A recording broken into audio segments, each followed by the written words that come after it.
Medidas de dispersão, esse é o nosso foco no momento. Estamos dentro das medidas descritivas. Temos posição, dispersão e medidas de forma. Medidas de posição nos dão ideia de onde os valores estão na escala numérica possível que eles podem assumir. Só que, toda vez que você usa as medidas descritivas, você está tentando resumir o seu conjunto de dados e direcionar para uma informação específica. Só que toda vez que você resume informações, você está perdendo alguma coisa. Você está direcionando a informação para um lado, mas outras informações podem estar sendo perdidas. E aí você precisa entender que toda vez que você trabalha com uma média, uma mediana, elas não te dão informações completas, você precisa de outras para complementar. E quem casa, complementa muito bem com as medidas de posição, são as medidas de dispersão. Vamos aqui pegar o exemplo do nosso slide para ter uma ideia. Quando falo em medidas de dispersão, elas permitem visualizar a variabilidade do conjunto de dados, isto é, o quanto os dados se distanciam um dos outros e de sua posição central. Veja bem, dados se distanciam um dos outros, então dentro do meu conjunto eles estão próximos, juntos ou eles estão afastados? A gente precisa saber essa relação. Aqui a gente pegou um exemplo, veja a importância dessa informação. Temos um conjunto X e um conjunto Y. Se você calculasse a média tanto para o X quanto para o Y, ambos teriam a mesma média. A média aqui daria 13 e a média aqui daria 13. A mediana, se você calculasse, também daria 13 para os dois conjuntos de dados. Só que o que acontece? A média tenta representar todo o conjunto. Ela é gananciosa, ela vai somar todos os valores, vai dividir por N e você vai ter a relação central. Só que vocês conseguem ver que entre x e y existe uma diferença grotesca? Veja que no x os valores estão concentrados 12, 12, 14, 14, 13, estão muito próximos entre eles.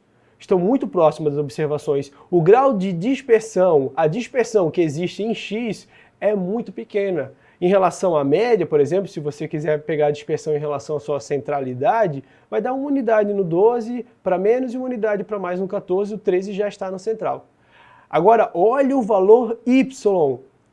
A gente tem 6, 6, 20, 19, 7, mas se você fizer a média, você vai ter aqui uma vírgula, se você fizer a média, você vai ter 13. Se eu fosse trabalhar só com a média, os dois conjuntos de dados me dariam a mesma ideia de posição. Só que a gente precisa saber que entre o x e y tem uma grande diferença. Aqui os dados são mais homogêneos, enquanto embaixo nós temos uma maior heterogeneidade. São termos que você pode encontrar, ou mais variáveis e menos variáveis. Estamos trabalhando agora com a dispersão entre os dados, entre as nossas observações. Isso é uma informação muito importante, porque onde tem variação, tem maior chance de você encontrar valores diferentes. Onde são mais homogêneos, você tem algo mais próximo de uma informação constante. Isso é muito precioso na estatística, na investigação, em qualquer lugar que você vai trabalhar com um conjunto de dados, essa informação pode te dar um direcionamento incrível. Então a gente precisa saber trabalhar com a dispersão. Como quantificamos, como analisamos, quais interpretações podemos tirar daqui. Então vamos trabalhar com um exemplo qualquer. Eu peguei um exemplo mais simples, porque aqui os cálculos podem ser um pouco mais complexos. Vamos imaginar que estamos numa cena de um crime. Você está investigando um crime. E nessa cena de um crime, você está avaliando um corpus de delito. Teve um assassinato, uma pessoa foi morta e sua cabeça foi explodida em pedaços. E para você identificar o tipo de dispositivo que foi usado para matar essa pessoa, você pegou alguns pedaços da cabeça e avaliou a uniformidade desses fragmentos. Vamos pegar uns exemplos mais cruéis aqui para vocês lembrarem que o mundo ele pode ser cruel e a gente tem que utilizar as informações ao nosso favor até mesmo na investigação, até mesmo para achar um assassinato. Então nós temos corpos de delito que foram retirados da cena de um crime, pedaços de cabeça nesse exemplo. E nesse caso, o que eu fiz? Eu coletei 5 amostras dos pedaços dessa vítima e conforme a homogeneidade desses fragmentos, eu vou conseguir detectar qual foi o instrumento utilizado e toda a minha investigação criminal vai seguir um caminho específico conforme as informações que eu tiro daqui. Vocês conseguem ver a importância de utilizar as ferramentas da estatística que nos dão ideias, direcionamentos, levantam hipóteses no contexto atual? Eu passei aqui para vocês um exemplo hipotético sobre uma investigação criminal, mas imagine qualquer outra área da ciência, onde a partir daqui você vai ter todo um direcionamento que pode mudar a sua investigação, pode mudar o seu trabalho. Veja que você deve estar sempre levando em consideração que você está manipulando a informação e é muito importante, é uma ferramenta valiosa. Então aqui nós temos um exemplo qualquer. Vamos para o quadro. Temos um exemplo qualquer de observação, vamos aqui só intitular as medidas de dispersão. Estamos avaliando a cena de um crime, um assassinato aconteceu e eu preciso detectar o instrumento que foi utilizado. Então as medidas de dispersão. As medidas de dispersão. Eu preciso avaliar o que está acontecendo aqui. E esse nosso conjunto de dados tem a seguinte relação. Eu observei 5 centímetros, 6 centímetros, 6 centímetros, 9 de 5 pedaços de cabeças espalhados no cenário do crime. Foram coletadas, tudo certinho, devidamente coletado, e agora eu estou fazendo a investigação, preciso avaliar a variabilidade disso. E aí eu vou utilizar aqui, a meu favor, as medidas de dispersão. Todas elas me dão uma ideia do grau de dispersão que essas observações possuem. Eu preciso utilizar essas ferramentas. Então agora a gente vai trabalhar com cada uma delas. A primeira e a mais simples, as medidas de dispersão, nós chamamos de amplitude total. A amplitude total, aqui até antes de começar a trazer as medidas especificamente, eu vou trazer dois conceitos que eu acho bem interessantes. Ó, veja só, quando eu estou falando de dispersão, variabilidade, dois conceitos são muito interessantes aqui ser abordados, que é a ideia de amplitude e desvio. Aí eu já entro na amplitude total. Quando eu falo amplitude, na ideia de variação, de dispersão, eu estou olhando os dois extremos e eu estou querendo ver a diferença. Então, falou amplitude, eu estou olhando os extremos das minhas observações e vendo a diferença entre elas. Então, diferença entre os extremos. Toda vez que você ouvir esse termo, está se relacionado à diferença entre extremos. Você já tem aqui seu ponto de referência. Agora, quando você escuta desvios, o desvio ele tem que ter um ponto de referência específico. Tem que ter um ponto de referência para mim poder falar que os dados estão desviando. Então, falou em desvio, associe. Você precisa achar um ponto de referência. Desvios em relação a quê? Você precisa ter algo para calcular os desvios, para calcular as diferenças. Então, ouviu esse termo? Você vai ter que ter uma medida, um ponto de referência. Para calcular a variabilidade de um conjunto de dados, qual que é a medida mais interessante para pegar o desvio? As medidas de centralidade, porque elas vão dar uma tendência central e eu vou saber o quanto está desviando para lá ou para cá. Então, falou desvio, você tem que achar o ponto de referência da medida descritiva que você está trabalhando. Muitas vezes, as mais comuns, ou é a mediana ou é a média. A média é muito mais aplicada. Esses dois conceitos é interessante para você associar, principalmente em relação ao desvio. Sempre tem que ter um ponto de referência. Então agora, dentro desse nosso contexto, dentro dessa nossa avaliação, nós vamos trabalhar com as medidas em si. Amplitude total é a primeira. A amplitude total é simplesmente a variação entre os extremos. Só que quando eu falo total, vou representar por AT, quando eu falo total, é as observações extremas de todo o meu conjunto de dados.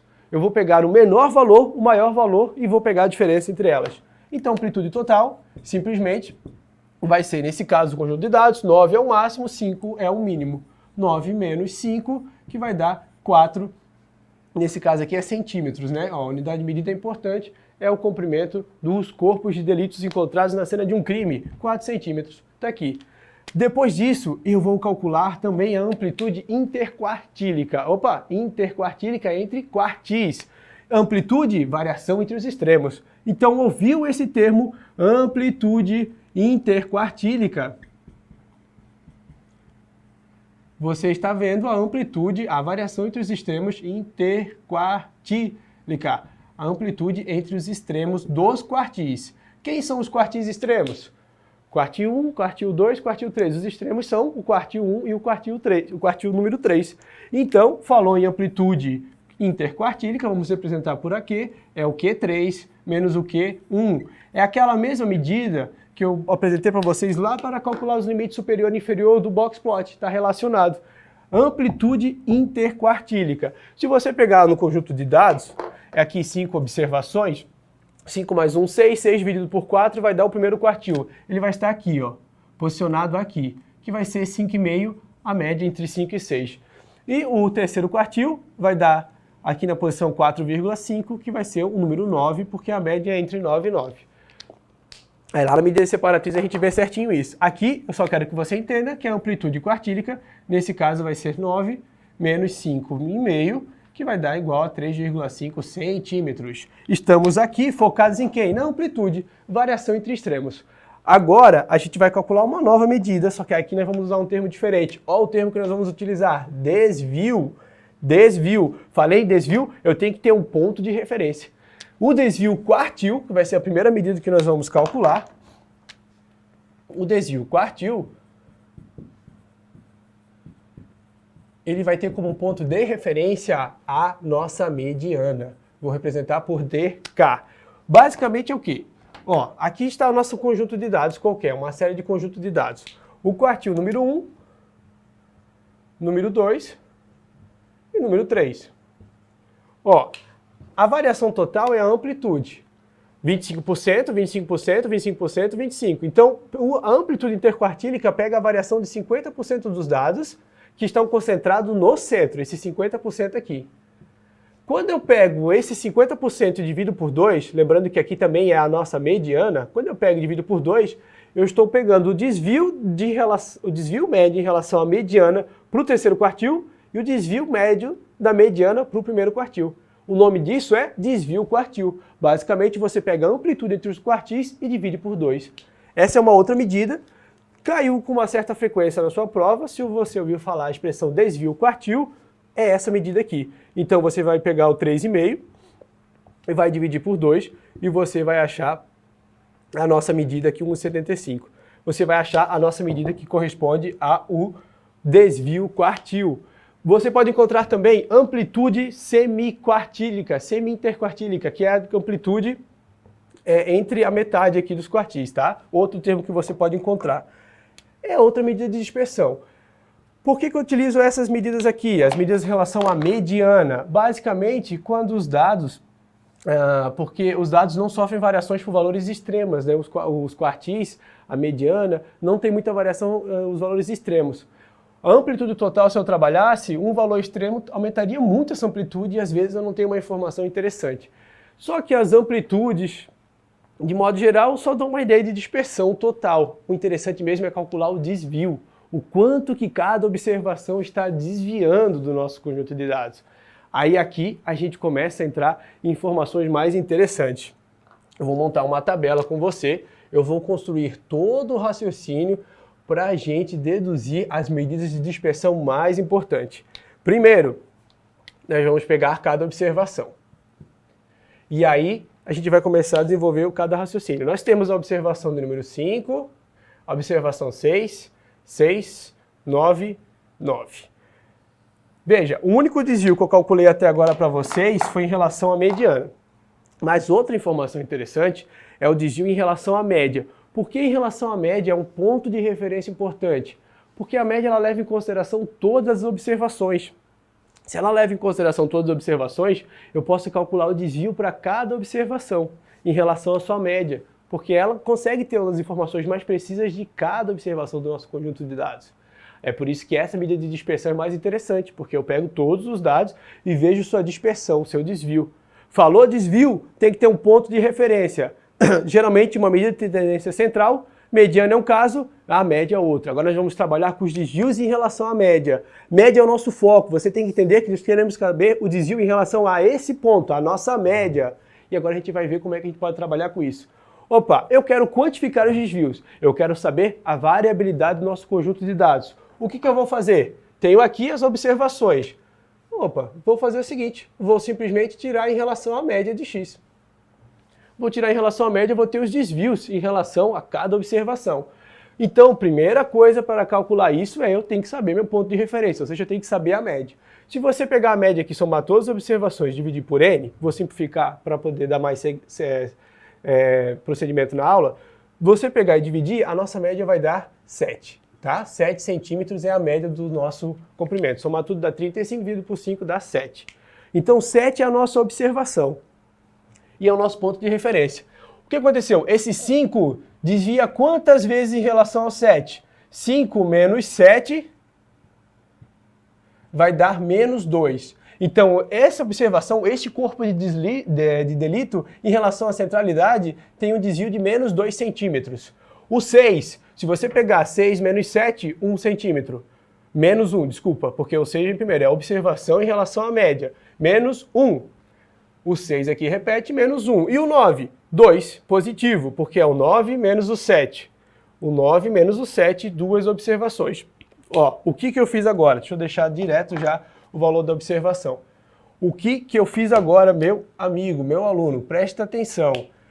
Eu calculei o desvio de cada observação. Falou desvio, tem um ponto de referência. O nosso ponto de referência está relacionado ao centro. Quem é ela? A média. A medida de centralidade mais gananciosa, pois leva em consideração todas as observações. E aí eu consigo calcular o desvio em relação a cada observação. Nesses 5 conjuntos de dados, eu tenho isso aqui. Opa, calculei os desvios de todas as observações. Então vou simplesmente somar todos eles, tentar quantificar e eu tenho uma ideia de quantos dados estão desviando. Então vamos somar os desvios e aí com isso eu consigo chegar na minha conclusão. Só que agora a gente tem um problema. Se eu somar simplesmente os desvios, menos 2, menos 1, eu tenho menos 4 desviado abaixo da média, 2 mais 2, eu tenho mais 4 desviado abaixo da média. O que vai acontecer aqui? O nosso desvio vai dar 0. Se a média é a tendência central, e você normalmente vai achar desvios na mesma proporção para mais e para menos. Veja, o ser humano está querendo achar variabilidade. Esse é o foco, esse é o problema que o ser humano no mundo real está encontrando e quer achar respostas. Para isso ele pensou, vou pegar os desvios em relação a uma tendência central. A média é a mais interessante. Só que quando eu somo dá 0. Eu não consigo quantificar o desvio, eu quero ter uma ideia de desvio, eu não consigo chegar por causa que a informação por si só não é suficiente. Agora eu preciso utilizar algum recurso matemático, algum mecanismo matemático que me permita somar isso aqui. Qual recurso matemático que eu posso usar? Uma alternativa é eu trabalhar com a nossa função modular. Essa é uma alternativa matemática. O que eu faço? Eu simplesmente tiro o módulo. Quando eu tiro o módulo, o que isso representa? Simplesmente você considera só o valor numérico dele, despreza os sinais. Desse modo, tirando o módulo, a função modular, o menos 2 vira 2. O menos 1 vira 1, o menos 1 vira 1, 2 que era 2 permanece, 2 que era 2 permanece. Opa, agora eu tenho valores que se eu quantificar, juntar essas informações para ter uma ideia da dispersão, não vai me dar 0. Beleza. Então vamos lá. Aqui eu vou ter 2, 4, 8. O menos 4 menos 4, esse menos 4 virou positivo. Eu tenho 8 no total. Quantifiquei os meus desvios. Agora eu vou simplesmente tirar uma média em relação a isso. Porque se eu tirar uma média em relação aos meus desvios, simplesmente eu vou chegar na minha resposta, vou chegar na minha solução, que é quantificar esse desvio e ter uma ideia média de quantos dados estão desviando. Então vamos lá. Veja, eu mostrei para você o raciocínio, a informação que o homem quer descobrir, mostrei os empecilhos que ele encontra e a forma matemática que ele vai tentar utilizar, desvendar para chegar na sua resposta, que é uma ideia do desvio. Eu acabei de definir com vocês, sem mostrar a fórmula, o desvio médio. Desvio médio você pode encontrar na sua prova, não é a mais recorrente ser perguntada, a mais recorrente é a próxima que nós vamos abordar, mas o desvio médio é a ideia do desvio, do quantos dados estão desviando em relação à média, é uma média disso. Ó, desvia no total 8. Então o desvio médio é simplesmente o 8, só que quantas observações eu contabilizei esse 8? Foram 5 observações. Tira uma média em relação a isso, vai dar 1,6 centímetros. Esse é o desvio médio, uma medida de dispersão que usa a função modular para sair do mecanismo, para fugir da ideia de a soma dar 0. E está aqui o raciocínio e a fórmula matemática. Agora eu vou mostrar para você a fórmula, mas só agora, depois que a gente desmembrou tudo. Então, quando você ouvir desvio médio, você pode encontrar a seguinte fórmula. É o somatório, vamos botar primeiro o somatório. É o somatório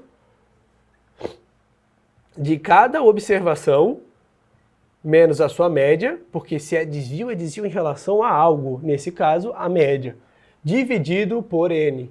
O n por quê? Para tirar uma média desse quantitativo dos desvios, e aí eu chego numa ideia de desvio médio. Qual é a inferência que eu tiro daqui? Que, em média, os comprimentos dos corpos de delito mensurado variam de 1,6 centímetros. Em relação a quem? Em relação à tendência central, em relação à média. Aqui está o seu desvio médio. Só que qual que é o problema? Qual que é o problema aqui, meu caro aluno? A função modular, matematicamente, ela apresenta alguns empecilhos mais para frente, para outros recursos matemáticos. E acaba que o desvio médio, por esse empecilho matemático, que a gente não precisa nem entrar em detalhes aqui, ele não é muito eficiente, não é muito interessante trabalhar. Nesse caso, a função modular não é interessante. Voltei para cá. A minha soma dá zero. Vou utilizar outro recurso matemático que me permita tirar os sinais negativos e eu possa quantificar os meus desvios. O que eu vou fazer agora? Eu vou pegar os desvios e elevar ao quadrado. Porque tudo que se eleva ao quadrado, menos com menos, dá mais na matemática. Eu acabo de fugir do meu problema, a soma não vai dar zero e eu quantifico a dispersão dos dados, a variabilidade. Então, cada observação, eu vou utilizar outro mecanismo da matemática para poder quantificar o nosso desvio. Isso é o que o homem quer saber. A matemática é a ferramenta para chegar até lá. Então, vamos lá. Cada observação, o desvio, né? Quando eu falo desvio, é a diferença da observação em relação à média, só que agora eu vou pegar cada observação e vou elevar ao quadrado. E aí eu vou ter uma ideia, uma quantificação de quantos dados estão desviando. Vem comigo. O menos 2, que vai ser elevado ao quadrado, vira 4. O menos 1 ao quadrado vira 1, positivo. O menos 1 ao quadrado, 1 positivo de novo. E o 2 e o 2, 4, 4. O que eu tenho aqui? 4 mais 4, 8. Que mais 4, 12. Mais 2, 14. Opa, cheguei em outro valor, um outro quantitativo numérico que me dá a ideia de quantos dados estão dispersando, de quantos esses dados estão variando. Está aqui o nosso 14. Eu peguei cada desvio e elevei ao quadrado. O quadrado para fugir da ideia da soma das observações. E agora eu vou pegar esse 14 e vou tirar uma média, vou dividir por n. Esse é o quantitativo, é o somatório de quanto desvia, eu vou dividir por n. O que eu acabei de fazer aqui com vocês sem mostrar a fórmula? Acabamos de ver a definição da variância. Você muitas vezes deve ter visto variância, deve ter visto a fórmula da variância e se apavorado. Mas eu estou mostrando para você o raciocínio, o que o homem precisou construir para chegar até lá. E depois eu te apresento a fórmula. Primeiro a ideia, primeiro a informação que eu quero extrair, depois como que a matemática se aplica aqui. Entendeu a jogada? Entendeu o que é a estatística quando eu falo se preocupar com a sua essência primeiro para depois olhar para a matemática? É isso o raciocínio que eu quero que você desenvolva aqui. Então vamos lá, em vez de desvio padrão, vamos usar aqui nesse canto mesmo. Em vez de desvio padrão, nós vamos trabalhar com a ideia de variância. A variância, essa primeira que eu vou representar para vocês, ela é calculada por sigma ao quadrado. Sigma, letra grega, está a ideia de população e amostra, eu já vou abordar essa diferença. O que eu peguei aqui? Eu vou pegar esse 14, a variância, que é o desvio ao quadrado, eu vou pegar esse 14 e vou dividir por 5. Basicamente, se fizer a conta aqui, 14 dividido por 5, fazer rapidão, faz por 2, sobra 4,5, 2,8, que aí zera. 2,8 é a nossa conta, 2,8. Aqui está o nosso quantitativo de quantos dados estão variando em relação à média, só que eu tive que elevar ao quadrado para fugir do problema, que o somatório dá zero. Um mecanismo matemático é elevar ao quadrado, quantifiquei a ideia da dispersão, tirei a média, dividi por 5 e eu tenho agora a ideia da variância média. Só que, fique ligado, o que nós estamos avaliando mesmo? O comprimento em centímetros de corpos de delito. Quando eu elevei tudo ao quadrado, a minha unidade de medida também foi elevada ao quadrado. Então é centímetros ao quadrado. Então qual que é o problema da variância? Matematicamente eu fujo do problema da ideia que as dispersões, eu fujo da ideia que se eu somar os desvios vai dar zero. Só que ao elevar ao quadrado, a minha unidade de medida ela perde a natureza do fenômeno estudado. Veja, o que era um comprimento linear virou uma área, centímetros ao quadrado. Foge das inferências que eu quero tirar. Então a invariância por si só não é completa. Ela é um recurso matemático que a gente calcula para calcular a dispersão, para tirar a ideia dos desvios igual a zero, só que eu preciso fazer uma outra operação com ela.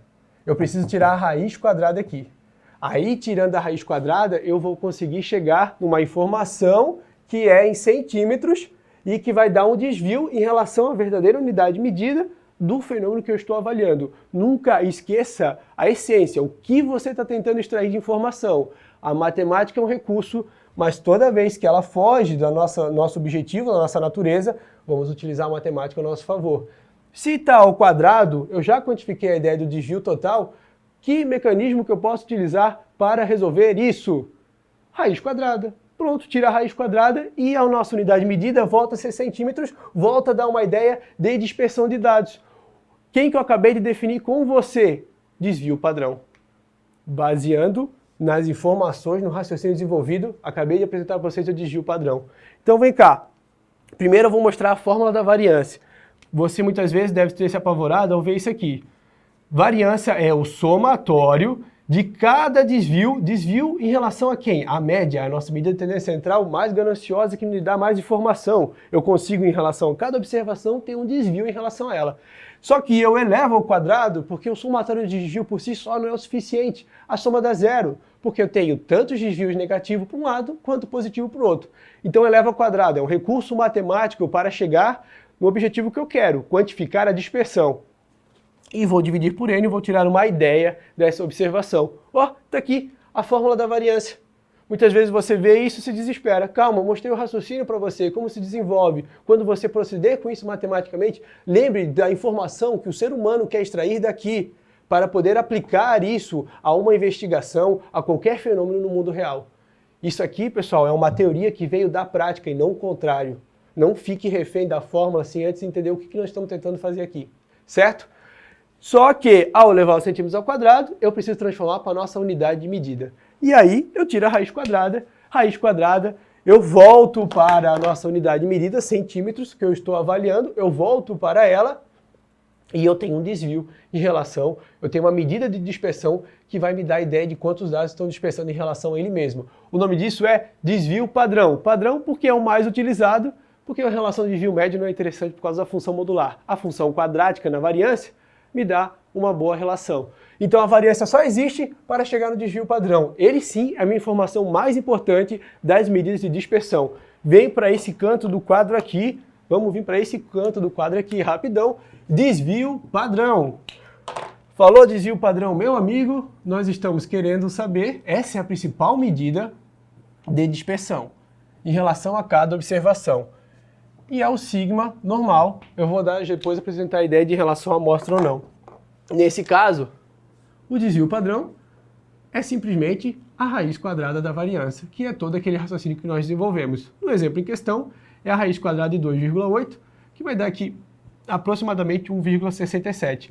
Ó, só que agora que eu extraí a raiz quadrada, a minha unidade de medida volta para centímetros.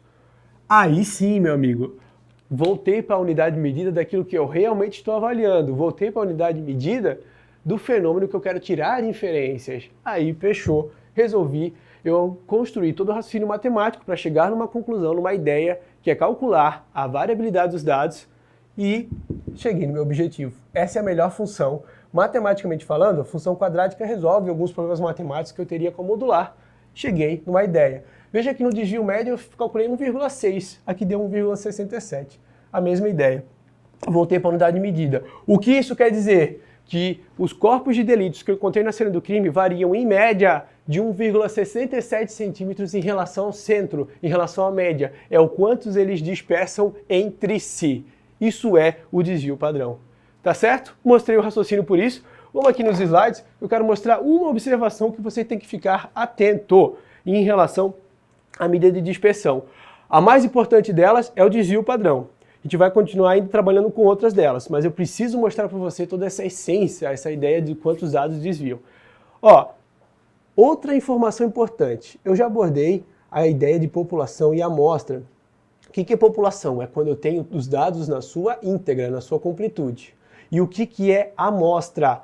Amostra é quando eu tenho uma parte do todo, é quando eu não consigo avaliar todos os indivíduos. Para a variância e também, consequentemente, o desvio padrão, eu tenho a seguinte implicação. Ó, variância, quando é população, eu represento por sigma. Variância, quando é amostra, eu represento pelo S. Quando for população, eu faço todo o raciocínio que eu desenvolvi aqui com você. É a mesma fórmula. Eu só botei um mizinho aqui de parâmetro, de ideia populacional, o N grande, porque eu estou avaliando todos os indivíduos. Quando for amostra, ó, eu vou ter que fazer N-1. Isso é muito importante, você tem que ficar ligado com isso. Caiu na questão que você está trabalhando com dados que representam uma amostra, n-1 embaixo, tem que subtrair um n. Agora, na estatística descritiva, não cabe a mim explicar isso para você, porque leva muitos conceitos de inferência, de amostragem. Aí, em estatística inferencial, se você precisar estudar isso no seu edital, a gente vai trabalhar com ela e eu vou te explicar. Basicamente, a ideia é que esse aqui é um parâmetro não viesado para representar a população. O foco não é esse agora, mas falou a amostra n-1, o mesmo raciocínio que eu desenvolvi, só n-1 embaixo. Tá certo? A gente desenvolve isso com mais calma.